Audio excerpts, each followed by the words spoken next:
युधिष्ठिर पांडवों आदि को लेकर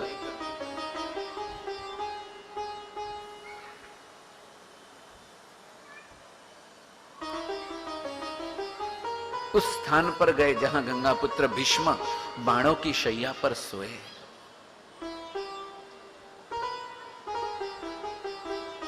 भगवान ने देखा कि ये ज्ञान का सूर्य अस्त हो गया तो संसार में,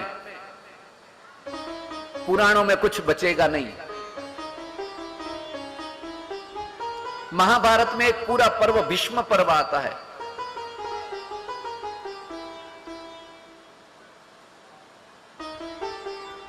इसकी आंख बंद हो गई तो आने वाले समय में शास्त्रों में कुछ नहीं बचेगा। परमात्मा पांडवों को लेकर ऋषियों के साथ में गए हैं।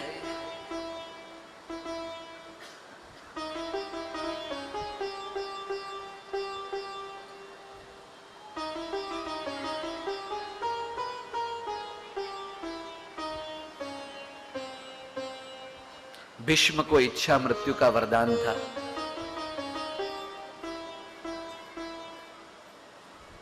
गंगा के पुत्र थे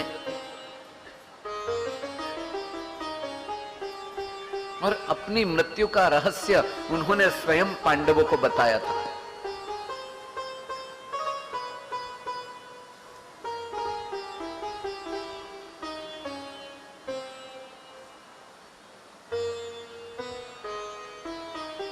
युधिष्ठिर, अर्जुन, भीम आदि जब आए तब द्रौपदी के पीछे कृष्ण खड़े। तब भीष्म ने आंख खोली और इशारा किया कि वो नटखट नहीं आया। करुण दो न, करुण प्रसन्न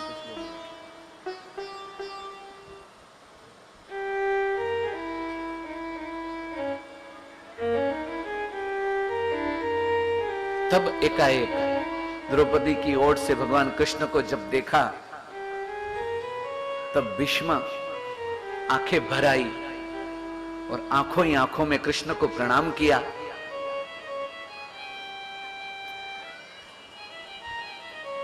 तब कृष्ण ने कहा कि पितामह, समझाइए युधिष्ठिर को, इनको ज्ञान दीजिए कि महाभारत का युद्ध मेरी इच्छा से हुआ है, लेकिन ये युधिष्ठिर है कि समझने को तैयार नहीं है।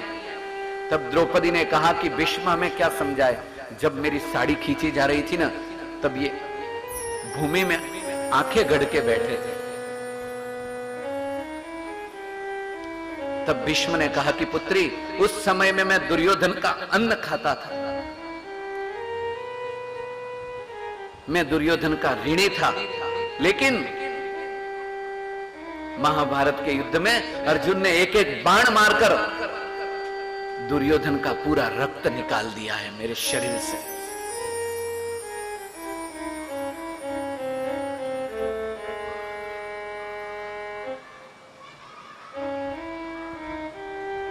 कहते हैं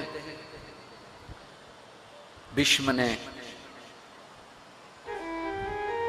समझाया पांडवों को कि यत्र धर्म सुतो राजा गदा पाणी वृकोदरः, कि जहां युधिष्ठिर जैसा धर्मराज हो, जिसका रथ पृथ्वी से 10 हाथ ऊपर चलता था, धरती पे युधिष्ठिर का रथ नहीं चलता था।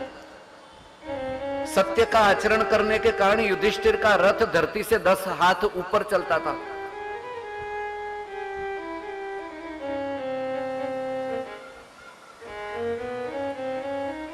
कि जहां धर्मराज युधिष्ठिर हैं और जहां 10,000 हाथियों के बल वाला भीम है,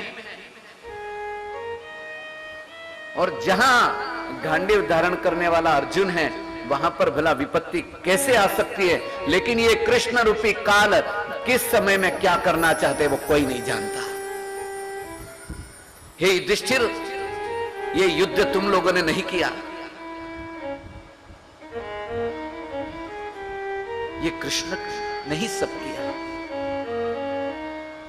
अन्यथा जिस भीष्म ने 21 बार अपने गुरु परशुराम को हरा दिया था,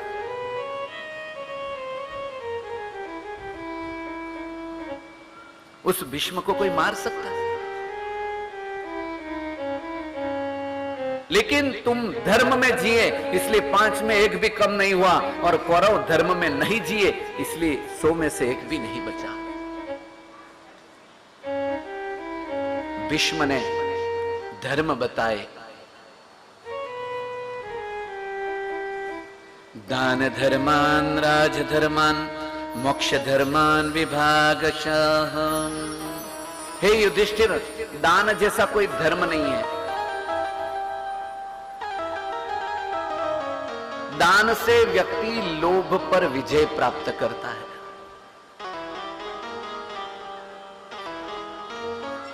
लोभ पर विजय प्राप्त करने का एक ही साधन है कि दान किया जाए, दान करें। किसी पुण्य के लिए दान नहीं करना है, लेकिन लोभ पर विजय प्राप्त हो। राजधर्मान, राजा का धर्म है कि अपनी प्रजा का पालन अपनी संतान के समान करे। मोक्ष धर्मान, जो मोक्ष का अनुगामी है उसे कोई इच्छा नहीं करनी चाहिए। स्त्री धर्मान, स्त्री का धर्म है कि पति लूला लंगड़ा काणा कैसा भी हो, लेकिन पातिव्रत्य धर्म का पालन करे, क्योंकि यहां का जीवन तो क्षणिक है।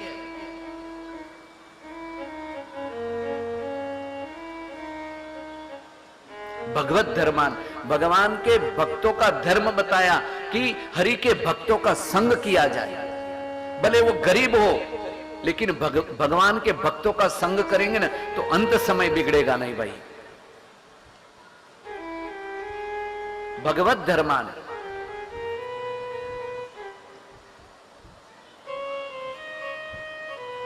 भीष्म ने कृष्ण को कहा कि केशव,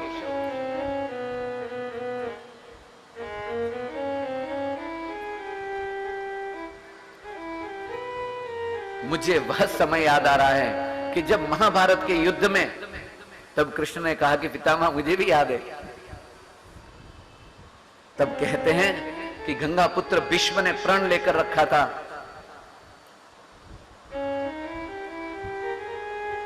कि मैं महाभारत के युद्ध में कृष्ण को अस्त्र शस्त्र उठवाऊंगा, और कृष्ण ने संकल्प किया था कि मैं महाभारत के युद्ध में कोई दिव्यास्त्र नहीं उठा, मैं एक सारथी हूं, सारथी की तरह रहूंगा। लेकिन भीष्म ने संकल्प किया था कि यदि महाभारत के युद्ध में मैंने कृष्ण से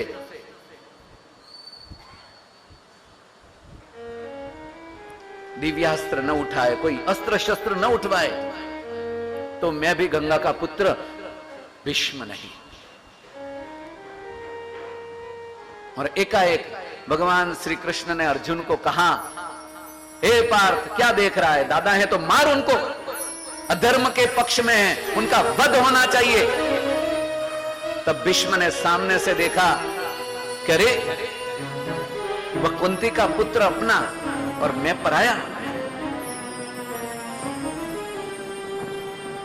भीष्म ने कहा, आज तो देखा जाए कृष्ण आज तुम और आज हम हैं।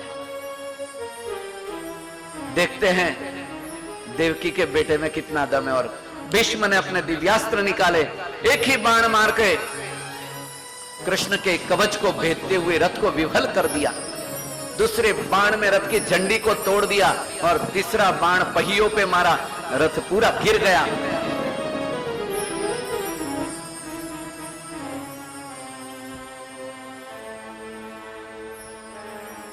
और परमात्मा ने जो रथ का पहिया था, गुंगराले बाल, मस्तक पर करोड़ों सूर्य के समान पसीने की बूंदे, घुंघराले बाल, दुपट्टा गिर गया, शरीर मटमेला हो गया वस्त्र, और रथ का पहिया परमात्मा ने उठाया और भागे हैं।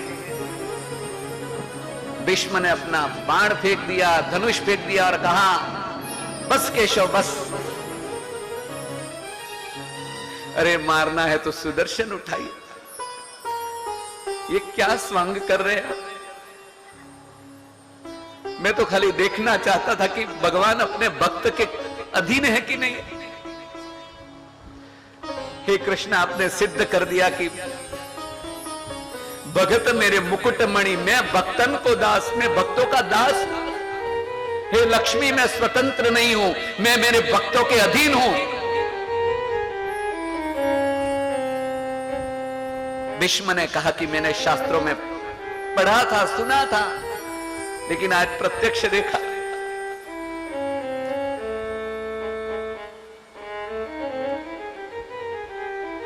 और अपने अपने शिविरों में चल दिए और रात्रि के समय में गंगा पुत्र भीष्म उस भूमि पर आए जहां पर वह युद्ध हुआ था, जहां भगवान कृष्ण का दुपट्टा गिरा था। भीष्म हाथ में मशाल लिए वह दुपट्टा ढूंढ रहे हैं।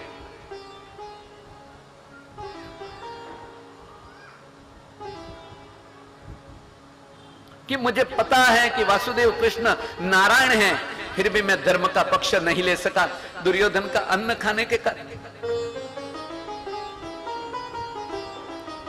यदि मुझे वह दुपट्टा भी मिल गया तो भीष्म तू तो धन्य हो जाएगा भाई। भीष्म ढूंढ रहे हैं लेकिन कहीं ना मिला। मध्य रात्रि हुई और देखा कि अभी प्रातः होने वाली, अब दुर्योधन कहीं देख लेगा ना, पता चला तो मुझे कहेगा कि मन पांडवों में है, हमारे साथ तो छल कर रहे हो आप। और उसी समय में पीछे से कंधे पर किसी ने हाथ रखा। पीछे मुड़ के देखा तो कृष्ण स्वयं वो दुपट्टा हाथ में लेकर खड़े थे कि मेरा भक्त अगर पूरी रात जागता है तो ये भगवान क्या सोया रहेगा।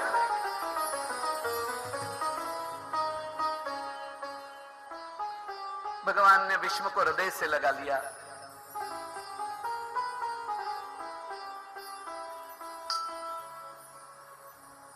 भीष्म ने कृष्ण की आंखों में देखा और कहा, वासुदेव तुम्हें क्या वह द्वंद्व युद्ध याद है?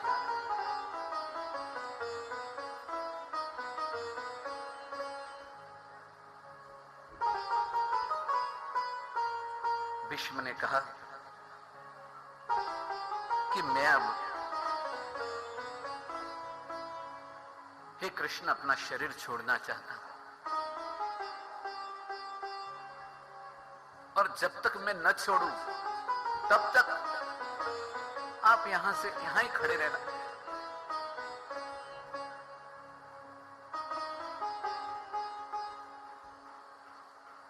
मैं मेरे प्रिय अर्जुन के बाण से गंगाजल पीना चाहता हूं। अर्जुन ने एक ही बाण मारा और गंगा प्रकट हुई और भीष्म के मुख में पड़ी। भीष्म का पूरा देह नूतन नया हो गया। जहां बाण लगे थे वो सारे गांव भर गए गंगा जल के प्रवेश होते। मरने से पहले व्यक्ति को आखिरी समय में सुरता आती है भाई, कितना भी बीमार हो लेकिन व्यक्ति आखिरी समय में स्वस्थ होता है। अगर भक्ति करी है तो सुरता आएगी।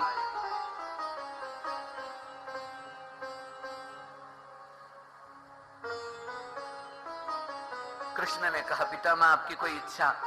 भीष्म ने कहा कि हे केशव, मेरी एक कन्या है जो कुंवारी है।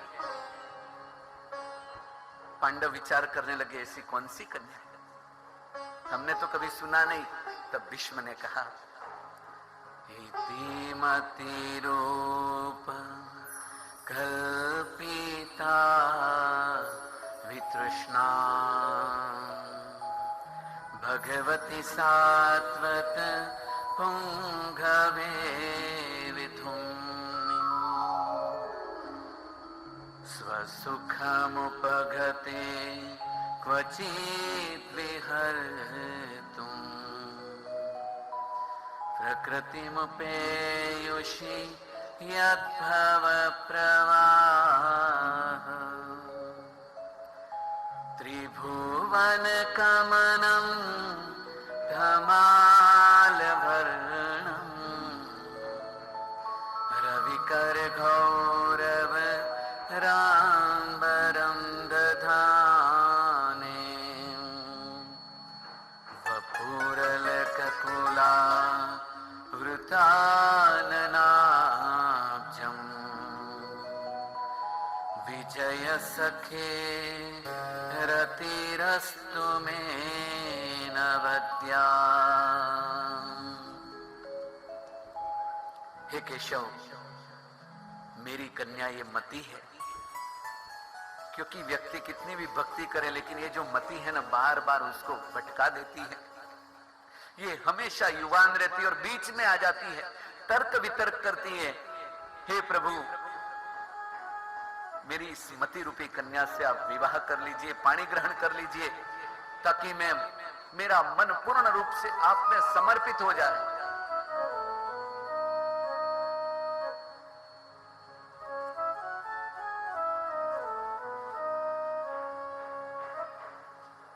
एकाएक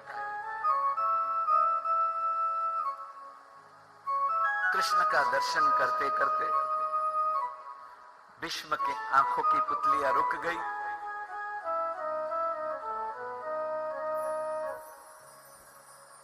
गंगा जी का तो तट हो,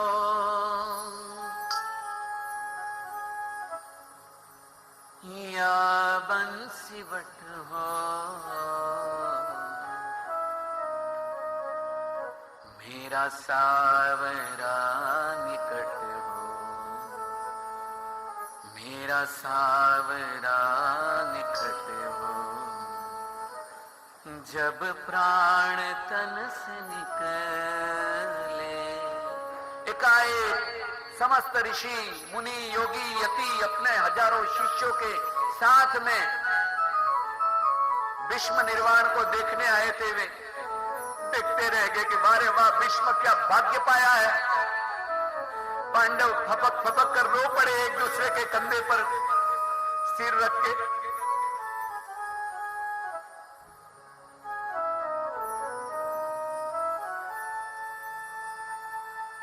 और कहते हैं कि दिन के बीत जाने पर जैसे पंछियों का कलरव शांत हो जाता है,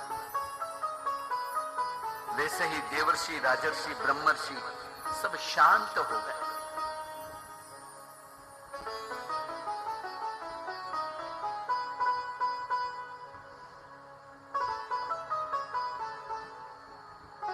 जीवन में कथा कहती है कि कर्म किसी को छोड़ते नहीं है। व्यक्ति के कर्म उसके आगे पीछे घूमते रहते, उसके स्वभाव के रूप में। अगर व्यक्ति को मृत्यु सुधारनी है तो अपने कर्म सुधारना भाई। कर्मणो यपि बोद्धव्यम, बुद्धव्यम च विकर्मणः, अकर्मणश्च बुद्धव्यम, गहना कर्मणो गति। कि कर्मणोपि बोद्धव्यम, क्या करना है ये शास्त्र में पढ़ना। बुद्धव्यम च विकर्मणः, क्या नहीं करना है वो भी शास्त्र से पढ़ना, सुनना।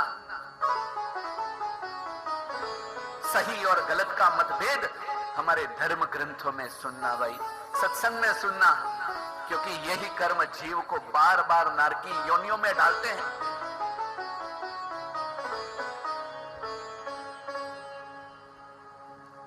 भारत की ये कहानी ऋषियों की अमर वाणी है, नित नई पुरानी भारत की ये कहानी।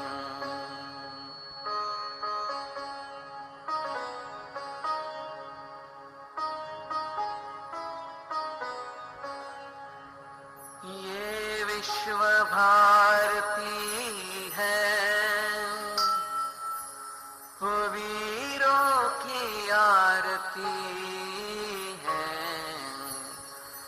नित नई पुरानी भारत की ये कहानी है, नित नई सुहानी भारत की ये कहानी। महाभारत, महाभारत, हो महाभारत।